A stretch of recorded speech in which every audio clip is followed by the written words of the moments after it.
A never-ending lament for the numerous souls who had perished horribly on that cursed ground was heard through the crooked, gnarled trees surrounding the eerie churchyard.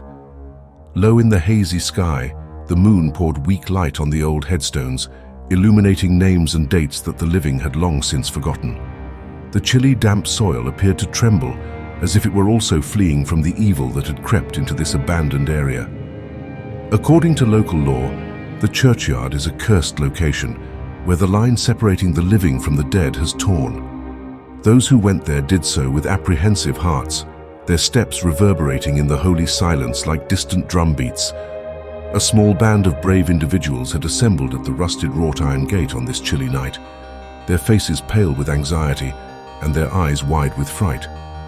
Sarah, a historian with a penchant for the macabre, was one of them. She had come here because of her investigation into the churchyard's mysterious past.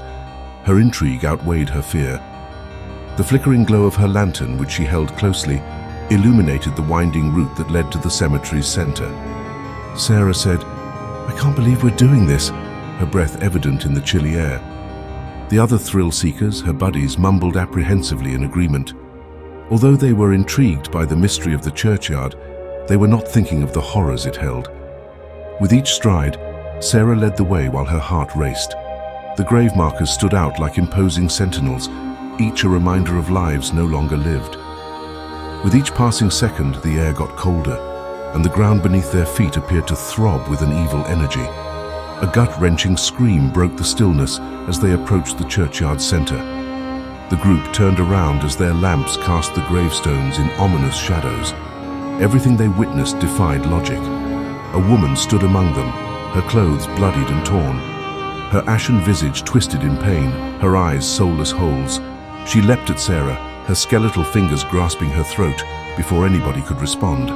Following her instincts, Sarah swung her light like a weapon and struck the woman in the head. The lantern's flame sputtered and died as the glass broke. The attacker collapsed to the ground, jerking and grotesquely mocking life. In a coordinated effort, the others hastened to Sarah's side and pulled the lifeless body out of the way. The air became more stifling as they moved farther into the churchyard. The murmurings of the damned appeared to lure them on as they slithered through the night like phantom tentacles. When the group arrived at the church's entrance, the corroded, worn-out wooden doors were dangling awkwardly off their hinges. Sarah pulled the door open because she couldn't help herself from being curious. Only the sporadic flashes of moonlight penetrated the eerie darkness that covered the chamber. The once holy altar had become a desecrated shrine. Benches were torn and worn. Saints' faces had been deformed horrifically, their eyes gouged out. But what caught their eyes was the altar. A figure in torn priestly robes was kneeling there and uttering a long list of ominous incantations. Sarah's heart froze as the thing turned to face them. The priest had a horrible, sunken face with hollow, hopeless eyes. He beckoned them in by extending a bony hand. He growled with a deep, inhuman hiss, "Repent, for your souls are tainted. Only through suffering can salvation be found." The congregation stared in horrified silence as the priest's flesh started to peel away, revealing the skeletal features beneath. The church was filled with the cacophony of tortured screams, and the walls seemed to throb with evil. They escaped the desecrated area with their mental stability hanging by a thread. The party realized they weren't alone once they were back in the cemetery.